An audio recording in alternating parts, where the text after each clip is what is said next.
Tout est lié. Que vous soyez chrétien ou musulman, cette vidéo vous sera bénéfique. J'ai eu cette pensée toute seule, mais quelque chose me pousse à en parler avant de sortir de la maison. Généralement, moi-même je le faisais jusqu'à ce que je me rende compte que j'ai cessé de le faire sans m'en rendre compte. Lorsqu'on prie et on fait une demande à Dieu, après la prière, est-ce que notre comportement est cohérent avec notre demande? Généralement, même dans la prière qu'on fait dans l'église catholique, notre Père qui est aux cieux, on dit à un moment donné que ta volonté soit faite. Chaque jour même, on le dit, que la volonté de Dieu soit faite. Mais est-ce qu'au plus profond de toi, tu voudrais que la volonté de Dieu se fasse?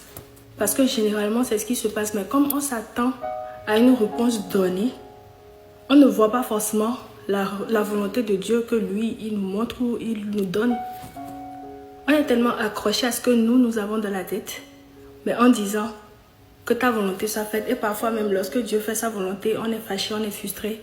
Peut-être la volonté de Dieu est que tu quittes ton travail de maintenant pour avoir un autre travail beaucoup plus mieux. Je ne vous pousse pas à aller démissionner pour rien du tout. Prenez tout ce que je vais dire avec pincette, c'est venu comme ça.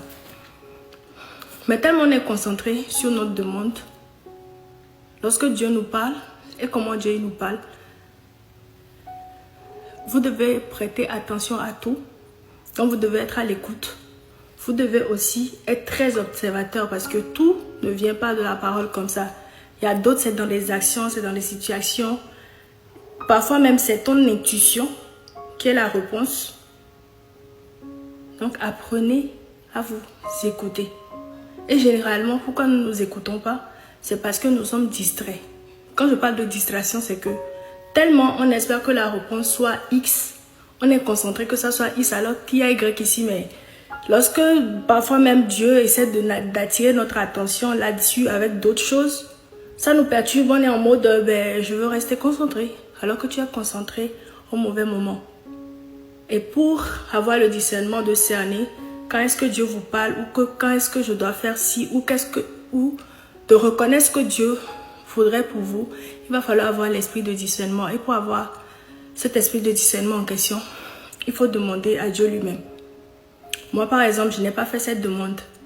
Lorsque je vous ai dit au début de la vidéo que tout est lié, c'est dans le sens où lorsque tu pries, tu demandes à Dieu, Dieu je veux ci, ça, patati patata, et tu te lèves et tu continues à vivre dans la peur, c'est que tu n'as pas foi en Dieu. Ça c'est de un. Toi-même tu t'es auto-saboté en même temps avec cette peur-là. C'est-à-dire que tu n'as pas... Pourquoi tu demandes la protection divine si après t'être levé, tu doutes ou tu as peur? Ça veut dire que tu n'as pas assez foi en Dieu pour qu'il puisse te protéger. Là, il y a une question de foi. Parce qu'une personne qui a la foi que sa prière a été déjà exaucée, la personne vit selon ça. Et c'est ça qu'on appelle dans la vie de tous les jours l'attraction. Comporte-toi comme si tu l'avais déjà. Tout est lié. En quelque sorte, que ce soit religion, que ce soit dans la vie réelle. Je ne sais pas comment appeler ce deuxième côté. Tout est lié. Moi, j'ai eu le discernement sans m'en rendre compte parce qu'à un moment donné de ma vie, j'ai décidé de lâcher prise, d'apprendre à lâcher prise. Et lorsque tu lâches... je vais me blesser, excusez-moi. Lorsque tu lâches prise, tu ne te soucies plus de pourquoi ci, pourquoi ça. Qu'est-ce que je dois apprendre de ci, qu'est-ce que je dois apprendre de ça. En fait, tu n'es plus en mode victime, mais tu es en mode qu'est-ce que je dois comprendre de ça, quel est le message.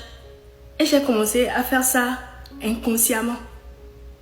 Or, ça m'aligne sur le plan spirituel, dans le sens où lorsque je réagis comme ça, de la même manière comme je vis dans ce mindset-là, que tout ce qui vient, je prends, c'est forcément pour une raison.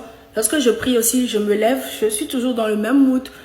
Tout arrive pour une bonne raison. Quand quelque chose arrive, je dis merci à Dieu pour aussi. Et inconsciemment, j'acceptais maintenant la volonté de Dieu. Et je viens juste de m'en rendre compte.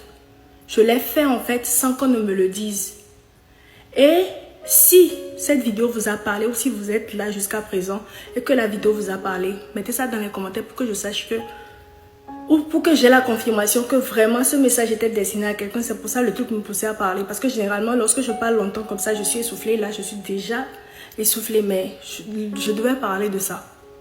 Maintenant, si ça ne vous a pas parlé, c'est que le message ne vous est pas destiné. Mais lorsque vous faites la prière, Dieu, que ta volonté soit faite, s'il vous plaît, dans votre cœur, après, dans votre vie de tous les jours, vivez selon la personne qui est d'accord que la volonté de Dieu soit faite dans sa vie. Parce que Dieu, dans le noir, il voit ce que nous ne voyons pas. Ce que lui, il a pour nous, nous ne le voyons pas. Et on est accroché à quelque chose qui nous blesse, qui nous... Je ne vais pas aller dans les lalala, mais c'était ça le message. À plus.